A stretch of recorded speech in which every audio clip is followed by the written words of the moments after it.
जी dear student, अस्सलाम वालेकुम। मैं उम्मीद करता हूँ कि अल्लाह ताला के फजल व करम से आप बिल्कुल खैरियत से होंगे।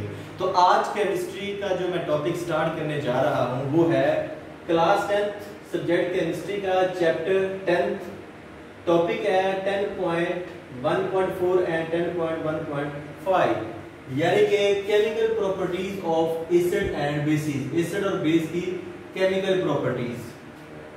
जैसा कि आप जानते हैं दो तरह की प्रॉपर्टीज होती है, फिजिकल प्रॉपर्टीज तबईक खसूसियात और केमिकल प्रॉपर्टीज यानी कीमियाई खसूसियात। फिजिकल प्रॉपर्टीज में हम अशिया की स्मेल, कलर, डेंसिटी वगैरह चेक करते हैं, और जो केमिकल प्रॉपर्टीज होती है उसमें हम रिएक्शंस को का मुताला करते हैं। यानी अगर एसिड है तो उसकी दूसरी जो मेटल है, कार्बोनेट है, बाइकार्बोनेट है, सल्फाइड है, सल्फाइड है, बाइसल्फाइड्स है, इनके साथ हम रिएक्शन का मुताला करते हैं। इसी तरह अगर बेस है तो बेस का हम एसिड के साथ या दूसरे प्रेसिपिटेशन रिएक्शन का हम मुताला करते हैं। तो आइए चलते हैं, अब हम टॉपिक को स्टार्ट करते हैं। देखने से आपको ये एक बड़ा डिफिकल्ट सा टॉपिक महसूस होता है, और याद रखिए इंतहाई आसान टॉपिक है केमिकल प्रॉपर्टीज यानी reaction of acid and bases. तो इसको शुरू करने से पहले छोटी सी आपको अंडरस्टैंडिंग क्लियर करवाना चाहूंगा कि आपने अगर घर में चाय तैयार करनी हो, कभी की है, लेकिन हो सकता है कि आप लोगों ने ना की हो। चले कोई बात नहीं, आपने देखी तो जरूर होगी कि चाय कैसे तैयार करते हैं। चाय में कौन से रिएक्टेंट है? दूध, पत्ती, चीनी, ये आपके पास तीन रिएक्टेंट है। जब इन तीनों को आप कुछ टाइम के लिए हीट करते हैं मिक्स करके, तो आप देखते हैं चंद लम्हों के बाद जब बॉयल हो जाती है हीट के जरिए तो चाय बन जाती है। अब चाय का जो टेस्ट है, प्रॉपर्टीज है, वो टोटली डिफरेंट है दूध, पत्ती और चीनी से। ऐसा क्या हुआ है कि ये चाय बनी? ये बेसिकली एक केमिकल रिएक्शन हुआ है। अब इस रिएक्शन के नतीजे में जो चाय बनी है, अगर आप कहें नहीं कि दूध, चीनी और पत्ती को डालने से लस्सी बनती है, तो ये बिल्कुल आपकी एक गलत परसेप्शन होगी, गलत आइडिया होगा। क्योंकि नेचुरली जो प्रोडक्ट बनना है वो बनना ही बनना है, उसको हम चेंज नहीं कर सकते। हम उसमें अपनी मर्जी से उसका टेस्ट जो है वो चेंज कर सकते हैं। मसलन चाय बनी थी अभी हमारे पास, उसके अंदर अगर आप अपनी मर्जी की चीनी, शुगर ऐड करना चाहें, कम या ज्यादा, वो कर सकते हैं। अगर आप दूध पत्ती पसंद करते हैं तो पत्ती की मिकदार थोड़ी सी कम करके आप दूध पत्ती बना सकते हैं। और अगर आप कड़क चाय पीना पसंद करते हैं तो डेफिनेटली आप पत्ती थोड़ी सी तेज रखेंगे। तो इसी तरह अब हम जो केमिकल रिएक्शन स्टार्ट करने जा रहे हैं उसमें देखेंगे कि रिएक्टेंट कौन कौन से हैं, उनके मिलने से जो प्रोडक्ट बनेगा उसको हम चेंज नहीं करेंगे, हम उसको सिर्फ बैलेंस कर सकते हैं। तो आइए चलते हैं पहले रिएक्शन की तरफ। तो सबसे पहला रिएक्शन मेरे पास है रिएक्शन विद मेटल्स। एसिड का मेटल के साथ क्या रिएक्शन होता है? तो सबसे पहले मैं आपके सामने एक और बात क्लियर करता हूं। हमारे पास तीन तरह के टोटल कंपाउंड होते हैं, एसिड, बेस और साल्ट। और आपको पता होना चाहिए जब एसिड और बेस मिलते हैं तो उसके नतीजे में साल्ट और वाटर बनता है। फॉर एग्जांपल ये मेरे पास एक एसिड है जिसका नाम है HCl, हाइड्रोक्लोरिक एसिड, और ये मेरे पास एक बेस है सोडियम हाइड्रोक्साइड NaOH। जब ये दोनों रिएक्ट करेंगे तो इसके नतीजे में साल्ट और वाटर बनेगा। अब आप इस चीज से परेशान होंगे कि साल्ट और वाटर कैसे बनेगा। यकीनन आपको सबसे पहले इनकी वैलेंसी का पता होना चाहिए। हाइड्रोजन की वैलेंसी होती है ग्रुप नंबर के लिहाज से +1, इसी तरह क्लोराइड रेडिकल की होती है -1, सोडियम की वैलेंसी होती है +1, हाइड्रोक्साइड की वैलेंसी होती है -1। तो जब भी आपने रिएक्शन करवाना है तो आप गौर से देखिएगा कि एसिड और बेस दोनों के दो हिस्से हैं। पहला हिस्सा पॉजिटिव रेडिकल है, दूसरा नेगेटिव। इसी तरह बेस का पहला पॉजिटिव रेडिकल है, दूसरा नेगेटिव। तो आपने क्या करना है, इस पहले पॉजिटिव हिस्से को इसके नेगेटिव हिस्से के साथ मिलाना है, यानी बेस के नेगेटिव हिस्से के साथ। इसी तरह ये जो पहला हिस्सा पॉजिटिव है बेस का, इसको आपने एसिड के नेगेटिव हिस्से के साथ मिलाना है ऐसे। फिर जब लिखते वक्त आपने ये देखना है, अगर तो दोनों रेडिकल की वैलेंसी सेम है, जिस तरह Na और Cl की सेम है, ये दोनों रेडिकल की वैलेंसी कैंसिल हो जाएंगी। अब इससे जो प्रोडक्ट बनेगा वो बनेगा NaCl, सोडियम क्लोराइड। अब NaCl के नीचे क्या लिखना है, अक्सर आप परेशान हो जाते हैं, परेशान होने वाली कोई बात नहीं है। उसकी वजह यह है कि सोडियम की वैलेंसी भी एक है, क्लोराइड आयन की भी एक है, दोनों की वैलेंसी अगर सेम हो केटाइन और एनाइन की तो कैंसिल हो जाएगी, तो हम इसको NaCl लिखेंगे, ये इसका फार्मूला होगा साल्ट का, सोडियम क्लोराइड का। इसी तरह अब H और OH इनकी देखें तो वैलेंसी इनकी भी सेम है, ये भी कैंसिल हो जाएगा तो बनेगा HOH यानी H2O हम इसे लिखेंगे, वाटर।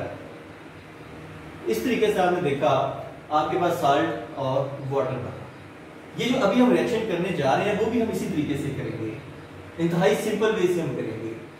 अगर आपके जेहन में ये कंसेप्ट क्लियर ना रहो कि Na और Cl का वो प्लस चार्ज और माइनस चार्ज किधर गया, वो भी मैं आपको दोबारा यहाँ पे क्लियर कर देता हूँ। ये मेरे पास था H, ये मेरे पास था Cl, इनके मिल एक ये था और दूसरे मेरे पास बेस थी NaOH। अब गौर कीजिए इसका +1 है, इसका -1 है, +1 है, -1 है। अब जब आप Na और Cl, ये देखिए इसका इसके साथ पेयर है और H और OH का पेयर है आपस में। अब मेरे पास है Na +1 और Cl -1। अगर दोनों रेडिकल की वैलेंसी सेम हो तो हम कैंसिल कर देते हैं। वैसे हमने लिखना कैसे होता है कि पॉजिटिव रेडिकल को पहले लिखना होता है, नेगेटिव रेडिकल को बाद में, पॉजिटिव रेडिकल की वैलेंसी को नेगेटिव रेडिकल के नीचे और नेगेटिव रेडिकल की वैलेंसी को पॉजिटिव रेडिकल के नीचे। अगर दोनों की वैलेंसी सेम हो कैंसिल हो जाती है तो हम इसको, अब इस केस में दोनों की वैलेंसी +1 और -1 सेम है तो हम क्या लिखेंगे, दोनों कैंसिल करने के बाद NaCl लिखेंगे। इसी तरह हमारे पास जो NaOH है ये कैसे बना है आप देखिएगा, सोडियम की वैलेंसी +1 है, हाइड्रोक्सिल आयन की -1 है। अब ये दोनों बराबर हैं, +1 और -1, अब कैंसिल हो गई, एक दूसरे के नीचे नहीं लिखेंगे बल्कि ये बन जाएगी सिर्फ NaOH, सोडियम हाइड्रोक्साइड। इस तरह का आपने साल्ट की बनानी हो NaCl की, Na +1 है, Cl -1 है, ये दोनों कैंसिल होकर बन जाएगा NaCl। इस तरह कोई भी एसिड है, बेस है या साल्ट है, आप उसको उसका फार्मूला खुद इस तरह बना सकते हैं। तो अब हम चलते हैं अपने एसिड के रिएक्शन की साइड पे। तो रिएक्शन विद मेटल करते हैं। सबसे पहले मेरे पास मेटल जो यहाँ पे मौजूद है वो है जिंक, Zn। इसका एसिड हमारे पास है HCl, हाइड्रोक्लोरिक एसिड। इसके साथ हमने रिएक्शन देखना है। अब आपको इसकी वैलेंसी क्या पता होना चाहिए, जिंक, ये वैलेंसी इसकी होती है 2+ Zn। ये आपके सामने मैं करके दिखाता हूँ, ये मेरे पास Zn 2 पॉजिटिव है। अब ये 2 पॉजिटिव है, इसके दो हिस्से हैं Cl, एक पॉजिटिव हिस्सा ये वाला है और नेगेटिव हिस्सा ये है, और जिंक की वैलेंसी मेरे पास है +2। अब जिंक पॉजिटिव रेडिकल हमेशा नेगेटिव से मिलेगा, ये बनेगा ZnCl। अब इसके ऊपर जो 2 है वो क्लोराइड आयन के नीचे चला जाएगा, एक है, एक को हम लिखते ही नहीं, यानी कि हम कैसे इसको लिखेंगे, ये 2 इसके नीचे आ गया और एक को हम लिखते ही नहीं है, तो ये बनेगा ZnCl2, जिंक क्लोराइड बनेगा।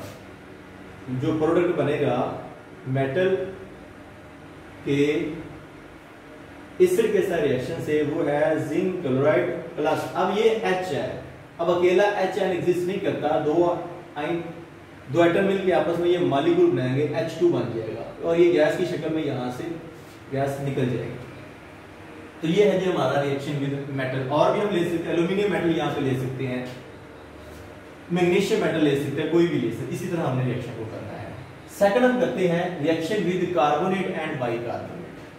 कार्बोनेट में हमारे पास है कैल्शियम कार्बोनेट CaCO3, इसका रिएक्शन करवाना है हमने HCl के साथ। अगर CO3 हो तो उसे हम बोलते हैं कार्बोनेट, कैल्शियम का कार्बोनेट। अब जब इसका रिएक्शन करेंगे तो गौर कीजिएगा, यहाँ पे कैल्शियम की वैलेंसी +2 है, कार्बोनेट की 2 नेगेटिव है, ये +1 है, ये -1 है। और ये देखिएगा कैल्शियम को जब क्लोराइड आयन से मिलाएंगे तो क्या बनेगा, Ca के ऊपर 2 है, क्लोरीन के ऊपर -1, क्लोराइड आयन के ऊपर, तो ये बनेगा इसकी 2 वैलेंसी, इसके नीचे इस A को इसके नीचे लिखेंगे तो ये बनेगा CaCl2, तो ये बनेगा कैल्शियम क्लोराइड। ये उसके बाद ये CO3 जब टूटेगा तो यहाँ से गैस निकलती है, डेफिनेटली वो CO2 बनेगी। अब यहाँ पे एक ऑक्सीजन रह चुकी है और यहाँ पे एक हाइड्रोजन है। अब हाइड्रोजन और ऑक्सीजन हमेशा दोनों मिलकर आपस में H2O यानी वाटर बनाते हैं। इसके बाद आप बैलेंस करना चाहें देख सकते हैं, कैल्शियम एक एटम है, एक है, कार्बन एक है, कार्बन एक है, ऑक्सीजन यहाँ पे 3 एटम है, 2 और 1 3, यानी रिएक्टेंट और प्रोडक्ट में हमने एटमों की तादाद को हमेशा बैलेंस रखना है। ये कार्बन डाइऑक्साइड गैस है, ये यहाँ से बाहर को निकल जाएगी। तो ये है जी कार्बोनेट के साथ। अब मैं करता हूँ बाई कार्बोनेट, यानी जिसे हाइड्रोजन कार्बोनेट भी कहा जाता है। तो इसी का मैं बाई कार्बोनेट लूंगा, सोडियम बाई कार्बोनेट NaHCO3, ये सोडियम बाई कार्बोनेट। तीसरा ले लेते हैं सल्फ्यूरिक एसिड H2SO4। अब इसका रिएक्शन पे आते हैं। इसके देखिएगा, ये सोडियम +1 है, ये -2 है सल्फेट, ये बनेगा सोडियम का सल्फेट के साथ रिएक्शन जब होगा, ये Na+1 है और सल्फेट का SO4 2 नेगेटिव है, तो ये जब इसके नीचे आएगा सल्फेट का 2, तो ये बनेगा Na2SO4, सोडियम सल्फेट बनेगा यहाँ से Na2SO4।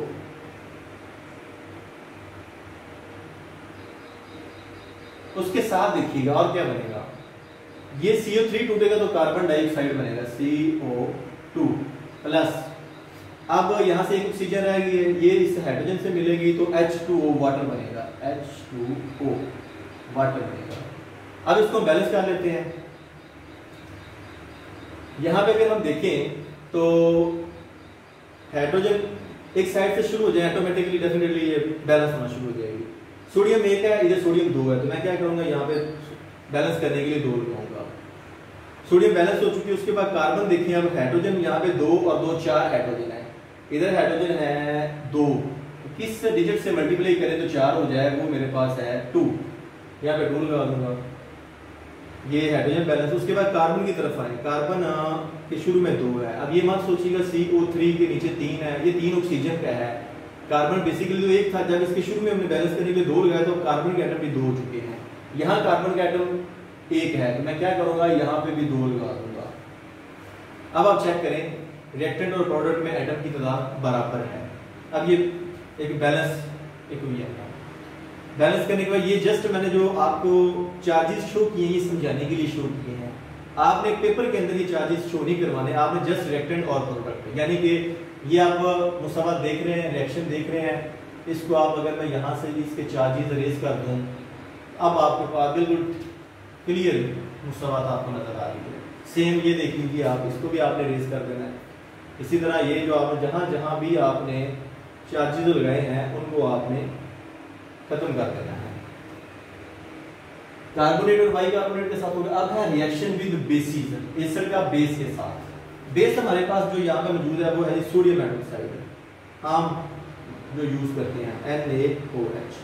तीसरा हम लेते हैं HCl, इनका रिएक्शन करवाते हैं। अब देखिए सोडियम की वैलेंसी +1 -1, हाइड्रोक्सल की यहाँ पे हाइड्रोजन की +1, क्लोराइड की -1। सोडियम जब Cl से मिलेगा दोनों की वैलेंसी सेम है, कैंसिल हो जाएगी, तो यहाँ से बनेगा NaCl, जैसा कि मैंने ये रिएक्शन किया था, ये वाला NaCl। H और OH के मिलने से बनेगा H2O यानी वाटर।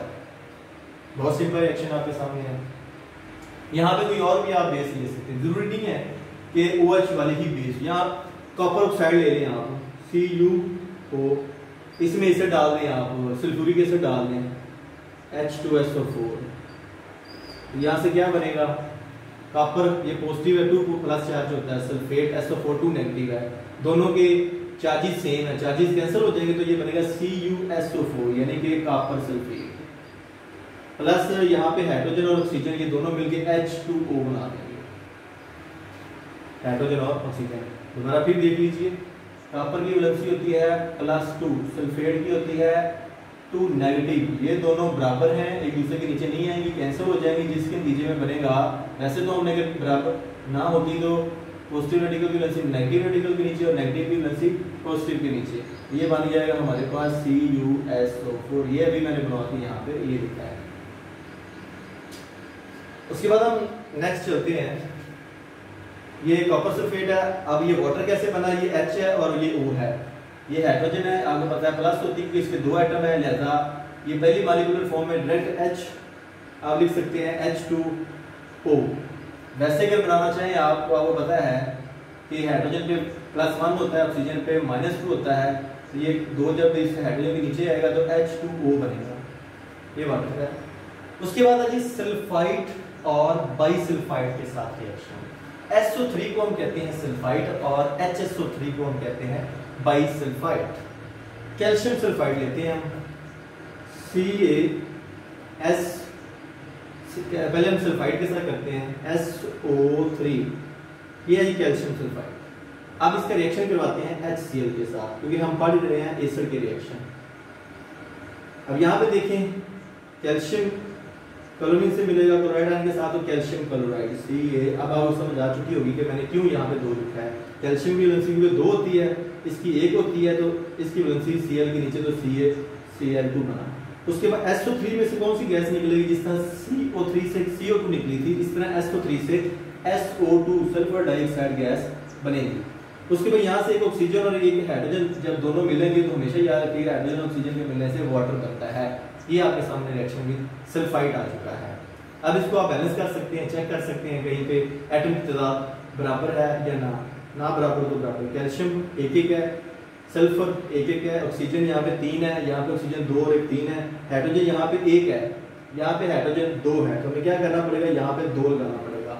अब क्लोरीन के 2 हो चुके, यहाँ पे क्लोरीन पहले ही बैलेंस है, तो ये है सल्फाइड के साथ रिएक्शन। अब मैं करता हूँ बाइसल्फाइड। सोडियम बाइसल्फाइड लेते हैं, सोडियम बाइसल्फाइड NaHSO3, ये है सोडियम बाइसल्फाइड। इसका HCl हाइड्रोक्लोरिक एसिड के साथ रिएक्शन करवाते हैं। फिर देखिएगा सोडियम क्लोरीन से मिलेगी तो बनेगा सोडियम क्लोराइड NaCl।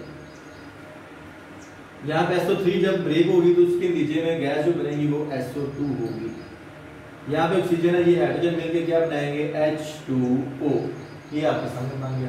यहाँ से ये गैस जो है ये निकल जाएगा। जी क्लियर हो रही है कि समझ आ रही है, तो इसको लाइक करके अगर इसको सब्सक्राइब करते हैं। चले आगे नेक्स्ट लास्ट रिएक्शन में, तो आखिरी जो है reaction with sulphides. Sulphide metal का जब भी सल्फर के साथ रिएक्शन होता है तो उसके नतीजे में सल्फाइड बनता है। अब यहाँ पे जो मैं लूंगा सल्फाइड वो है आयरन सल्फाइड FeS। इसका एसिड के साथ रिएक्शन करवाते हैं। एसिड ले लेते हैं हम, सल्फ्यूरिक एसिड ले लेते हैं H2SO4। अब यहाँ पे देखिएगा बहुत सिंपल रिएक्शन है, ये +2 है, ये -2 है, और ये +1 है, ये -2 है। तो आयरन जब सल्फेट से मिलेगा तो आयरन सल्फेट बनेगा FeSO4। अब आप देखेंगे कि इसके ऊपर नीचे मैंने कुछ नहीं लगाया, ना आयरन के नीचे ना सल्फेट की। इसकी वजह ये है यहाँ पे आयरन की भी वैलेंसी 2+ थी और सल्फेट की भी +2 है, ये दोनों कैंसिल होगी, बराबर है, तो नीचे कुछ नहीं लिखेंगे। अब ये रह गया H और ये S। अब S पहले लिखे, H पहले लिखे, मैंने बताया था जब भी कंपाउंड लिखते हैं तो पॉजिटिव रेडिकल हमेशा पहले लिखते हैं, यानी कैटायन पहले एनायन बाद में। तो यहाँ पे हाइड्रोजन पॉजिटिव है, सल्फर नेगेटिव है, तो हम क्या लिखेंगे +H2S। ये आयरन सल्फाइड बन चुका है। तो ये एसिड के रिएक्शन आपके सामने बिल्कुल मुकम्मल हो चुके हैं। अब साथ ही में चलता हूं, जो नेक्स्ट हमारा स्टेप था बेस की केमिकल प्रॉपर्टीज। तो टोटल 3 रिएक्शन है आपके बुक में इस टॉपिक के अंदर। अब मैं उसको डिस्कस करता हूं। तो बेस में पहला रिएक्शन है रिएक्शन विद एसिड्स। तो बेस में यहां पे लेता हूं potassium hydroxide KOH with acid. Acid यहां पे मैं ले लेता हूं सल्फ्यूरिक एसिड H2SO4। अब फिर वही बात आ गई, +1 पोटेशियम हाइड्रोक्साइड, -1 +1 -2। तो अब आपने क्या करना है, पॉजिटिव वाले हिस्से को नेगेटिव K को SO4 के साथ, तो क्या बनेगा, ये मेरे पास पोटेशियम है +1, सल्फेट SO4 नेगेटिव है, तो ये वैलेंसी इसके नीचे लिखें, ये वैलेंसी इसके नीचे लिखें, तो इस तरह बनेगा K2SO4 potassium sulphate K2SO4 plus. अब यहाँ पे ये कंप्लीट हो चुका है इतना हिस्सा। अब हमारे पास OH है और ये H है, ये दोनों मिलके वाटर बना देंगे H2O। ये वाटर बन चुका है आपके सामने। बैलेंस कर लेते हैं। अब पोटेशियम एक एटम है, यहाँ पे 2 है, जिसको 2 करने के लिए मैं क्या करूँगा, इसके शुरू में यहाँ पे 2 लगाऊंगा। ऑक्सीजन भी 2 है, 2 और यहाँ पे 4, 6, यहाँ पे 4 और यहाँ पे आप देखिएगा 1 है। तो मैं क्या करूँगा, शुरू में 2 लगाऊंगा, जिससे ये ऑक्सीजन के भी 2 एटम हो जाएंगे। 4 और 2 6, 4 और 2 6, ये बिल्कुल कंप्लीट हो चुका है रिएक्शन हमारा। अब नेक्स्ट चलते हैं reaction with ammonium salt basis के अंदर। अब अमोनियम साल्ट क्या होता है हमारे पास, अमोनियम क्लोराइड ले लेते हैं, NH4Cl। ये अमोनियम साल्ट है जिसका नाम अमोनियम क्लोराइड है। इसको एसिड के साथ हम बेस के साथ रिएक्ट करवाते हैं, क्योंकि हमारा जो टॉपिक है reaction of bases with others compound या बेसिस की केमिकल खसूसियात, chemical reactions of bases. Ammonium chloride को हम रिएक्ट करवाते हैं सोडियम हाइड्रोक्साइड के साथ, NaOH के साथ। अब ये अमोनियम है, जब रिएक्ट आपको पता है जिस तरह कार्बोनेट से कार्बन डाइऑक्साइड बनी, सल्फाइड से सल्फर डाइऑक्साइड बनी, इस तरह अमोनियम जब ब्रेक होगा तो उससे बनेगी अमोनिया गैस NH3। अब यहाँ पे रह गया हेड, क्लोरीन और सोडियम, ये दोनों मिलके सोडियम क्लोराइड बनाएंगे NaCl। अब ये रह गया OH और यहाँ से जो अमोनिया से एक हाइड्रोजन, अमोनिया NH3 तो बन के गैस निकल गई, बाकी एक हाइड्रोजन था, वो इस OH से मिलेगा। H और H के मिलने से आपको पता है वाटर बनता है। तो ये जो गैस है इसको एरो की मदद से आप शो करेंगे कि ये बाहर निकल गई। तो ये मेरे पास है reaction with ammonium salt base का। अब लास्ट रिएक्शन है प्रेसिपिटेशन ऑफ हाइड्रोक्साइड। प्रेसिपिटेशन क्या है, रसूख साजी जिसे हम कहते हैं। ऐसा रिएक्शन जिसमें 2 रिएक्टेंट के मिलने से प्रेसिपिटेट फुटकियां बने जो कि इनसोल्युबल हो। तो ऐसे रिएक्शन को हम प्रेसिपिटेशन रिएक्शन का नाम देते हैं। जिस तरह ने देखा होगा जब दूध जो है खराब हो जाता है तो उसमें प्रेसिपिटेट बन जाती है, पानी अलग हो जाता है और लैक्टिक एसिड या जो दूसरे कंपाउंड्स हैं वो अलग हो जाते हैं। अब यहाँ पर जो मैं रिएक्शन करूंगा वो है कॉपर सल्फेट का सोडियम हाइड्रोक्साइड के साथ। कॉपर सल्फेट CuSO4 है और उसके बाद जो यहाँ पे हम बेस लेंगे वो सोडियम हाइड्रोक्साइड लेंगे NaOH। अब बताएंगे क्या बनेगा, यहाँ पे ये पॉजिटिव है, ये नेगेटिव है। अब कॉपर की वैलेंसी होती है 2+2 और हाइड्रोक्साइड की होती है -1, Cu+2 और OH की -।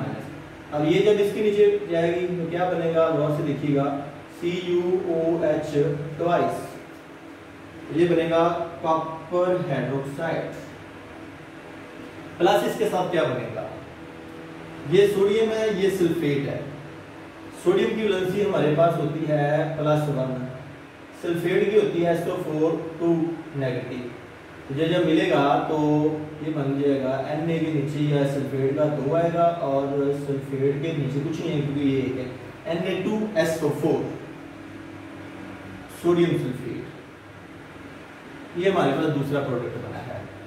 तो ये जो कॉपर हमारे पास हाइड्रोक्साइड है इसकी आपको ब्लू कलर की प्रेसिपिटेट है, यानी कि इसका नीला रसूख बनेगा, यानी फुटकियां आपको नजर आएंगी बकायदा वाज़ेह तौर पर।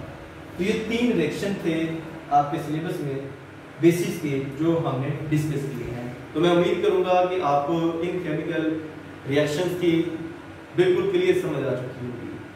तो इसके लिए आपको वैलेंसी का पता होना जरूरी है। जिस तरह आपने देखा सोडियम है, पोटेशियम है, कैल्शियम है, इनकी किसी की 1 है किसी की 2 है, ये वैलेंसीज आपको ग्रुप नंबर के लिहाज से मिलती हैं।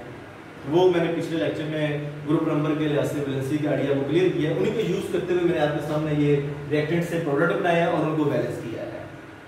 तो बहुत ज़्यादा शुक्रिया अदा करूँगा आप सब बच्चों का, दोस्तों का, जो इन वीडियोज़ को देखते हैं, लाइक करते हैं, दोस्तों के साथ शेयर करते हैं और अपने पॉजिटिव फीडबैक का इजहार करते हैं। तो इस चैनल को सब्सक्राइब करना मत भूलिएगा और उसके साथ जो बेल आइकन का बटन बना हुआ है उसको भी जरूर प्रेस कीजिएगा ताकि डेली बेस पे जो लेक्चर अपलोड किया जाए वो आपको मिल सके। तो इन अल्फाज के साथ नेक्स्ट वीडियो तक आपसे इजाजत चाहूँगा। अल्लाह हाफ़िज़।